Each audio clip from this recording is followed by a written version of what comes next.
Hey everyone, hope you're all doing really well. So this is just going to be a really quick video today, and what I'm actually doing at the moment is stress testing a GPU for a friend of mine. He says that it crashes randomly during gaming, so I'm just having a look at it for him. I am using the OCCT utility. For those of you who don't know, this is a really awesome utility. You can use it to stress test your GPU, the GPU itself. You can use it to stress test your VRAM. You can use it to stress test your system memory, your CPU. You can even use it to stress test your power supply. That feature specifically is not one that I've used before, but that is what I'm making use of at the moment. It gives you a full readout of all your system, all the temperatures, all the voltages.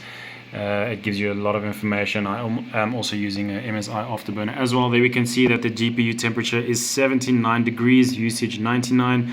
So we are really placing this GPU under maximum stress. The test does run for an hour. It has been running for 20 minutes already. And this got me thinking that a lot of gamers out there use older GPUs. Obviously not all of us have the money to upgrade all the time. This is a AMD Radeon HD 7770. And what I'm going to be doing is, if the GPU passes the stress test without any problems, I am going to remove the heatsink. I'm going to be replacing the thermal paste that is on there now with some of my very awesome Thermal Grizzly Cryonaut Extreme, and then I'm going to rerun this stress test, and we are going to see what a difference that is going to make to the maximum GPU temperature that we have over here. So I'm going to leave this to finish up, then we'll get around to replacing that thermal paste.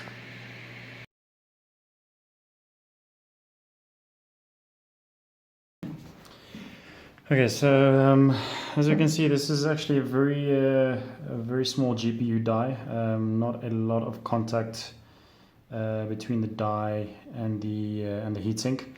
So maybe installing the Thermal Grizzly not going to make the biggest difference, but we should definitely see at least some improvement.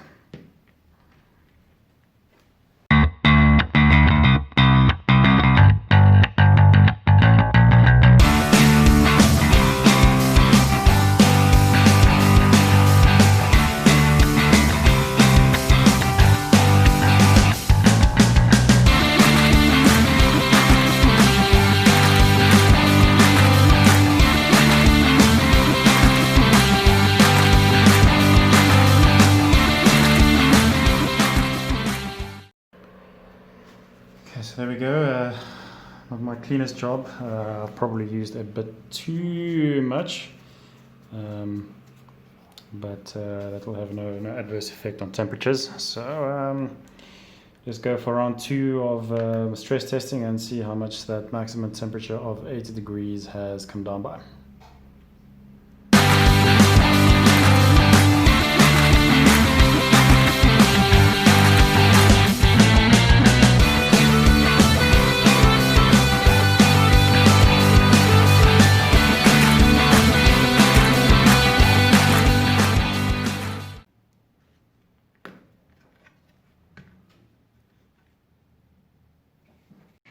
Okay, so the GPU is back up and running. The stress test has been running for roughly 45 minutes again already. And as we can see, the maximum temperature has come down to 73. It did go as high as 74, but just here and there, the majority of the time, it has been at 73 degrees Celsius. So we are looking at roughly a 9% decrease in maximum temperature, which is good considering that we've only replaced the thermal paste. So guys and girls, for those of you out there who are using an old GPU, one that has been around for a number of years, it is perhaps worthwhile to remove the heatsink and replace the thermal paste with something newer, something decent. It is a fairly straightforward task. Less heat for your system is always good. Thanks for watching, guys and girls. Hope to see you in the next one. If you haven't already, please like and subscribe, and have a good one.